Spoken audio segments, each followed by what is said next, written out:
সুপ্রিয় দর্শক, সবাইকে অসংখ্য প্রীতীয় শুভেচ্ছা জানাচ্ছি বিডি পলিটিক্স নিউজ ইউটিউব চ্যানেলের পক্ষ থেকে। প্রিয় দর্শক, আওয়ামী লীগ ফেরাকে কেন্দ্র করে অর্থাৎ শেখ হাসিনা যখন ইন্ডিয়ান গণমাধ্যমের তিনি দেশে ফিরে বিচারের মুখোমুখি হবেন, সেই বক্তব্যটি সামাজিক যোগাযোগ মাধ্যম সহ সব জায়গায় ছড়িয়ে পড়েছে। ঠিক তখন থেকে বাংলাদেশের রাজনীতিতে এক ধরনের তর্ক বিতর্ক শুরু হয়েছে। শেখ হাসিনার এই পোস্টের পরদিনই আসিফ মাহমুদ, সজীব ভুঁইয়া, আসিফ নজরুল এমনকি সাবেক উপদেষ্টাদের মধ্যে যিনি গণ অভ্যুত্থানের মাস্টার মাইন্ড হিসেবে আমেরিকার প্রকাশ করে দিয়েছিলেন অন্তর্বর্তী সরকারের প্রধান উপদেষ্টা অধ্যাপক মোহাম্মদ ইউনূস, সেই মাহফুজ আলম।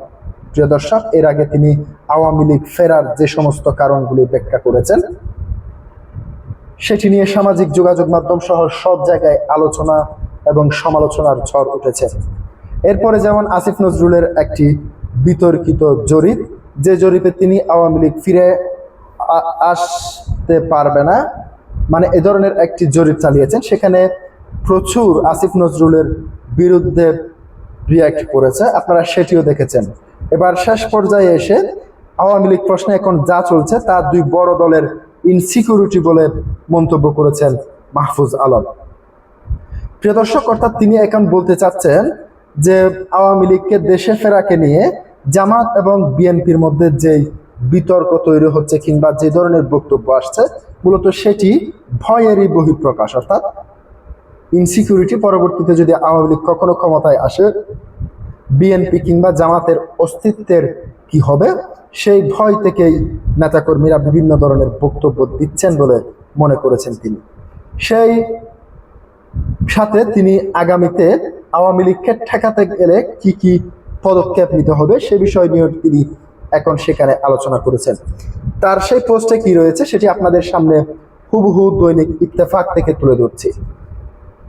আওয়ামী লীগকে ঘিরে দেশের রাজনৈতিক অঙ্গনে চলমান বিতর্কের পেছনে বিএনপি এবং জামাতের নিরাপত্তা বোধ কাজ করছে বলে মন্তব্য করেছেন অন্তর্বর্তীকালীন সরকারের সাবেক উপদেষ্টা মাহফুজ আলম। সোমবার 1 জুন সন্ধ্যা 7টা 14 নিজের ভেরিফাইড ফেসবুক পেজে দেওয়া এক পোস্টে মাহফুজ আলম এ মন্তব্য করেন। পোস্টে তিনি লেখেন, আওয়ামী লীগ প্রশ্নে বর্তমান যা চলছে তা মূলত দেশের দুই বড় রাজনৈতিক শক্তির ইনসিকিউরিটি বা নিরাপত্তার বহিঃপ্রকাশ।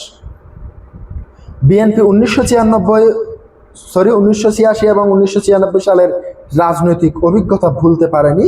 অন্যদিকে জামাতের মধ্যে আদর্শিক শত্রুতা ও সহিংসতার আশঙ্কা কাজ করছে, যার পেছনে 90 দশকের রাজনৈতিক বাস্তবতায় নিহিত। মাহফুজ আলমের মতে রাজনৈতিক দলগুলোর এই অবস্থান সবচেয়ে বড় ঝুঁকিতে রয়েছে সেই সমস্ত তরুণরা যারা আওয়ামী লীগের শাসন ব্যবস্থার বিরুদ্ধে আন্দোলনে সক্রিয় ছিলেন। তিনি আশঙ্কা প্রকাশ করে বলেন, ভবিষ্যতের রাজনৈতিক সমীকরণ বদলালে এই প্রজন্মের মূল্য দিতে হবে প্রচুর। তরুণদের প্রতি আহ্বান জানিয়ে তিনি বলেন, দ্রুত রাজনৈতিক বিভাজন ও দলীয় স্বার্থের ঊর্ধ্বে উঠে বৃহত্তর লক্ষ্য সামনে রাখতে হবে। শুধু রাজনৈতিক নয়, সামাজিক ও প্রাতিষ্ঠানিক ক্ষেত্রেও প্রভাব বিস্তার করতে হবে। একই সঙ্গে দীর্ঘদিনের মেয়াদী সংগঠন এবং সংহতি ও নেতৃত্ব তৈরির উপর গুরুত্ব আরোপ করেন তিনি। পোস্টে তিনি আরো উল্লেখ করেন, অতীতের বিভিন্ন সময়ে তরুণদের রাজনৈতিকভাবে ব্যবহার করা হয়েছে। তার দাবি এবং বড় রাজনৈতিক শক্তিগুলো উস্কানি এবং একপাক্ষিক মতদর্শিক বয়ানের কারণে বহু তরুণের রাজনৈতিক শক্তি ক্ষয় হয়েছে।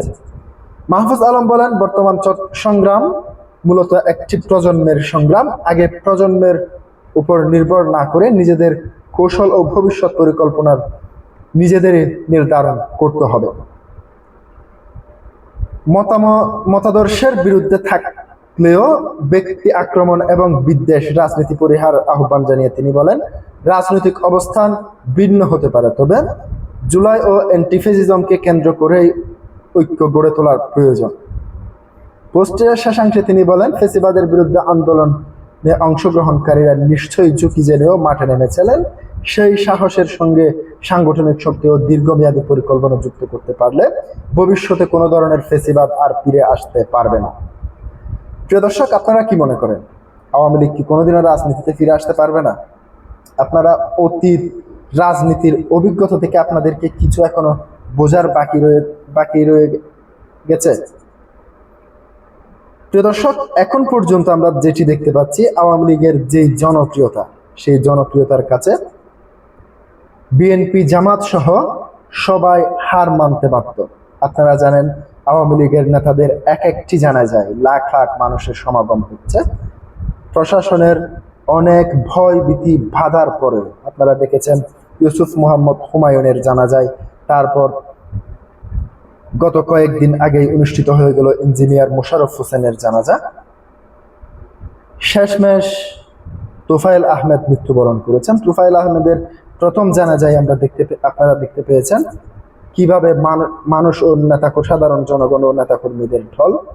ভবিষ্যতে গতকালকের যেই জানাজা ভোলায় অনুষ্ঠিত হবে, সেই জানাজার চিত্রই বলে দিবে আওয়ামী লীগ দেশে ফিরবে কি ফিরবে না। প্রিয় দর্শক, আজকে পর্যন্তই। আসসালামু আলাইকুম।